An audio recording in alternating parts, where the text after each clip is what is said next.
It was supposed to change everything. No banks, no governments, no middlemen, just pure decentralized freedom.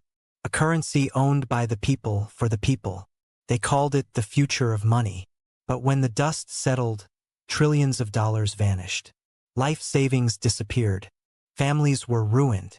This is the story of the cryptocurrency illusion. In 2008, Bitcoin was born. The promise was simple: a digital currency that couldn't be controlled, couldn't be inflated, couldn't be shut down. Created by the mysterious Satoshi Nakamoto. For years, it was niche. Hobbyists, libertarians. Then 2020 happened. The world was locked down. Money was printing. Crypto exploded. Bitcoin hit $69,000. New coins launched every day. Dogecoin, Shiba Inu. Celebrities endorsed it.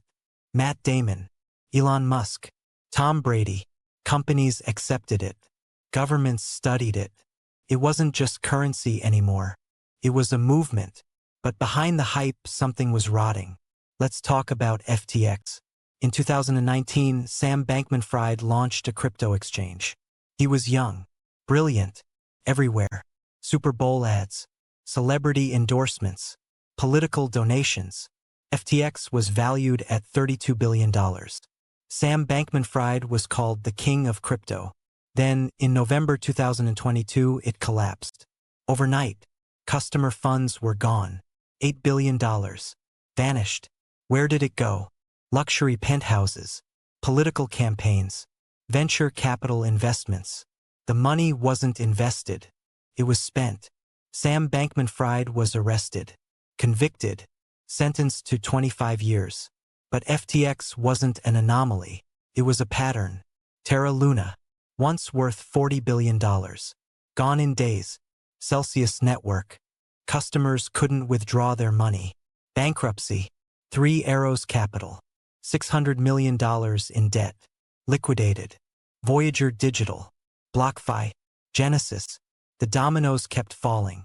And here's the question nobody asked soon enough. The crypto is decentralized. Who was holding the money? The answer: centralized companies, exchanges, lending platforms, investment funds, all run by people, all vulnerable to fraud, all unregulated. The irony was unbearable. A technology designed to eliminate trust required enormous trust. You had to trust the exchange, trust the wallet, trust the founders.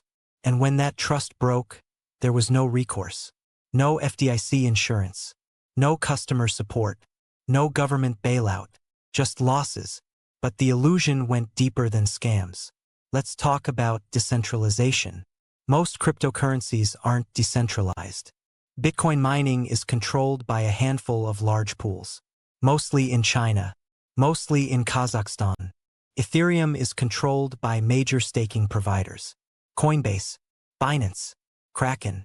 These companies decide which transactions get processed, which coins get listed, which rules get enforced. That's not decentralization. That's consolidation. And then there's the environmental cost. Bitcoin mining uses more electricity than entire countries.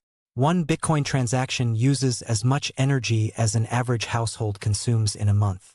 All to verify a transaction that a bank could verify in seconds. Who benefited? Early adopters, insiders, venture capitalists. The people who got in first got rich. The people who bought at the peak got ruined. This isn't new. It's a pattern. Every bubble follows the same arc: innovation, hype, speculation, crash. The dot-com bubble, the housing bubble, the crypto bubble. The technology might be real, but the valuation was fantasy. So where are we now? After the crashes, after the arrests, governments stepped in. Regulations, licensing, oversight, the very things crypto was supposed to eliminate. And here's the twist. Governments are now building their own digital currencies. Central bank digital currencies. CBDCs. Digital money. Controlled by central banks. Fully traceable.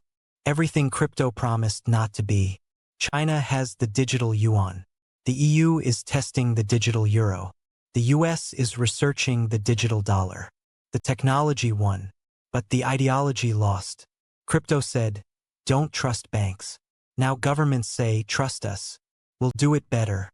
So what's the truth? Blockchain technology is real.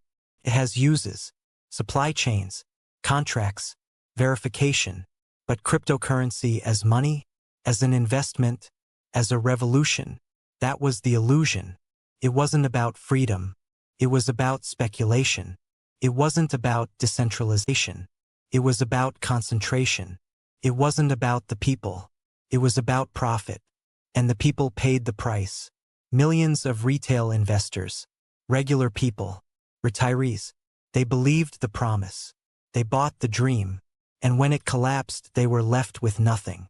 No refunds, no recourse, no recovery, just lessons. So what comes next? Crypto isn't dead. Bitcoin still exists. Ethereum still runs. But the gold rush is over.